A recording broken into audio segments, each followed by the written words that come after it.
Hello, আসসালামু আলাইকুম। আমি ফারজান ইসলাম রিমি, সাউথ কোরিয়া থেকে খুব সুন্দর একটা ভিডিও নিয়ে চলে আসলাম। আপনারা কি কখনো মুরগির মাংস দিয়ে মূলা রান্না করে খেয়েছেন? তা আমি আজকে মূলা দিয়ে এই মুরগি রান্না করব। এই যখন গ্রামে ছিলাম, আমার দাদু বাড়িতে যেতাম, তখন আমাদের ঘেরের উপরে এরকম বড় বড় এই কোরিয়ান মূলার মতো এটা বড় এরকম মূলা হতো। তো এই মূলাগুলো দাদিমা আমার দেখতাম মুরগির মাংস দিয়ে রান্না করে, খুব সুন্দর করে ঝোল করে, খেতে অনেক বেশি টেস্ট লাগতো। তো আমি আজকে ট্রাই করব। অবশ্যই আপনারা একবার ট্রাই করবেন আর কমেন্টস বক্সে জানাবেন যে মুরগির সাথে এই কোরিয়ান মূলা রান্না করলে কেমন লাগে।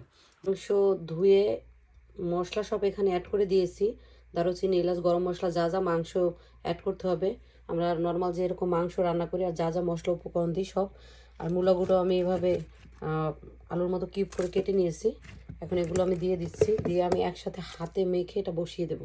সেম টু সেম দাদিমার মতো রান্না করার ট্রাই করতেছি। আমি নিয়েছি ব্রোকলি আর আলু ভাজি করব আজকের মতো, এই দুইটা আইটেম একসাথেই দিয়ে তারপর এটা হালকা আছে ভেজে নেব।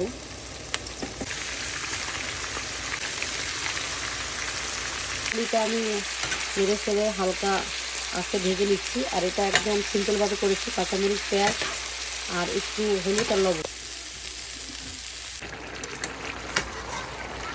জলের পানি অ্যাড করে দিয়েছি, কষিয়ে কষিয়ে দেখেন মারাত্মক সুন্দর একটা কালার চলে আসছে। আমার রান্না কমপ্লিট। এতটুকু ঝোল রাখবো কারণ আবার সবজিতে টেনে নেবে। এখন আমি নামিয়ে নিচ্ছি। তোমাকে কি দেবো? মাথা। তুমি মুরগির মাথা খাবা? ভাগ্যে এসে দিছিলাম একটা মাংস দিয়ে। ব্রোকলি দিয়ে মানে আলু ভাজিটা দুর্দান্ত হয়েছে, কি বলবো, অনেক মজা হয়েছে। আর কোরিয়াতে তো ব্রোকলি অ্যাভেলেবেল, দাম। এখন নেব একটু মূলো, কেমন গোলের সব সেদ্ধ হয়ে গেছে, করে দেখি কেমন হয়েছে। অনেক মজা হয়েছে।